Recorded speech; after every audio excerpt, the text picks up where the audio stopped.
नमस्कार बच्चों, कैसे हो आप सब। आशा करता हूँ आप सब अच्छे होंगे। आज मैं आपके लिए लेकर आया हूँ द्वार्षिक परीक्षा कक्षा 7 विषय हिंदी का मॉडल पेपर, जो आपके आने वाली द्वार्षिक परीक्षा के लिए मोस्ट इम्पोर्टेंट पर्सन रहेंगे।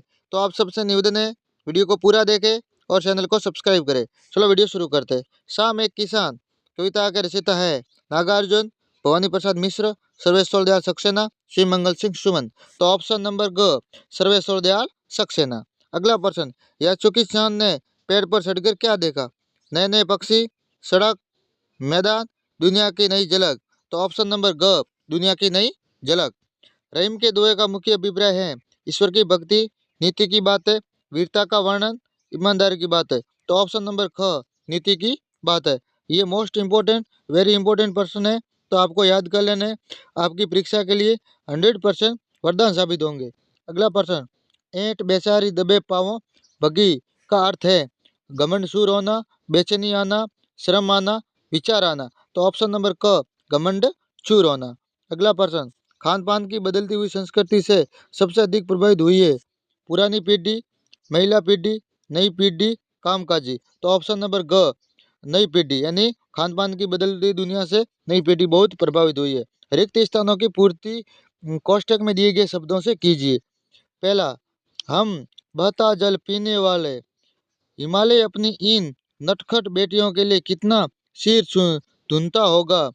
अगला, पहली कठपुतली सोचने लगी, बसे बड़े साव से सोचते हैं, आपका लड़का परीक्षित परीक्षित पढ़ाई में बहुत कमजोर है। ये मोस्ट इम्पोर्टेंट प्रश्न है, आपको याद कर लेना है। निम्न प्रश्नों के उत्तर लिखिए। आगे जो प्रश्न है उनके उत्तर लिखने हैं। कविता में डूबते सूरज को क्या बताया गया है? कविता में डूबते सूरज को किसान की सुलगती हुई छिलम बताया गया है।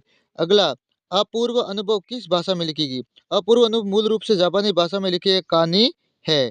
अगला प्रश्न, रिश्ते नाते कब तक साथ देते हैं? रिश्ते नाते तब तक साथ देते हैं जब तक हमारे पास धन दौलत हो, यानी हमारे पास पैसा है तो सारे रिश्ते हैं, नहीं तो नहीं। अगला प्रश्न, कवि की आंख में पड़ा तिनका कैसे निकला? कवि की आंख में पड़ा तिनका लोगों के द्वारा कपड़े की मूठ देकर देने से निकला। कपड़े की मूठ देने से, यानी कपड़े द्वारा उसको निकाला गया। अगला प्रश्न, कामकाजी महिलाओं के लिए अब क्या दुस्साध्य हो गया है? कामकाजी महिलाओं के लिए खरबूजे के बीज सुखाना, छिलना और उनसे व्यंजन तैयार करना दुस्साध्य हो गया है। सर्वनाम कितने प्रकार के होते हैं? लिखिए। सर्वनाम 6 प्रकार के होते हैं, पुरुषवाचक, निश्चयवाचक, अनिश्चयवाचक, संबंधवाचक, प्रश्नवाचक, निजवाचक। अगला प्रश्न, लिंग किसे कहते हैं? हिंदी में लिंग कितने प्रकार के होते हैं? शब्द का वह रूप जिसके द्वारा उसके पुरुष या स्त्री होने का बोध हो या पता चले उसे लिंग कहते हैं। हिंदी में लिंग 2 प्रकार के होते हैं, पुल्लिंग और स्त्रीलिंग। निम्न शब्दों के विलोम शब्द लिखिए। आय, वय, आदर, निरादर, आर्य, अनार्य, अधिक, कम। आगे, मोर, मोरनी। अगला प्रश्न, मोर मोरनी के नाम किस आधार पर रखे गए? नीली गर्दन होने के कारण मोर का नाम नीलकंठ और मोरनी हमेशा छाया के साथ समान उसके साथ साथ लगी रहती है, इस कारण उसका नाम राधा रखा गया है। अगला प्रश्न, मीरा को सावन मनभावन क्यों लगने लगा? मीरा को सावन मनभावन इसलिए लगने लगा क्योंकि सावन के आते ही मीरा को कृष्ण के आने का भनक लग गई थी, यानी भगवान कृष्ण के आने की भनक लग गई थी। 11, 12, 13, 14 और 15 ये मोस्ट इंपोर्टेंट प्रश्न है, आपको याद कर लेना है क्योंकि ये निम्नात्मक प्रश्न है और ये 100% परीक्षा में आएंगे। वीर कुंवर सिंह के व्यक्तित्व की कौन कौन सी विशेषताएं ने आपको प्रभावित किया?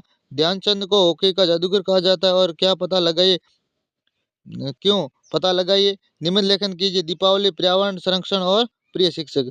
और आपको स्थानांतरण प्रमाण पत्र एक प्रार्थना पत्र लिखना है। हमें सड़क पर चलते समय किन किन बातों का ध्यान रखना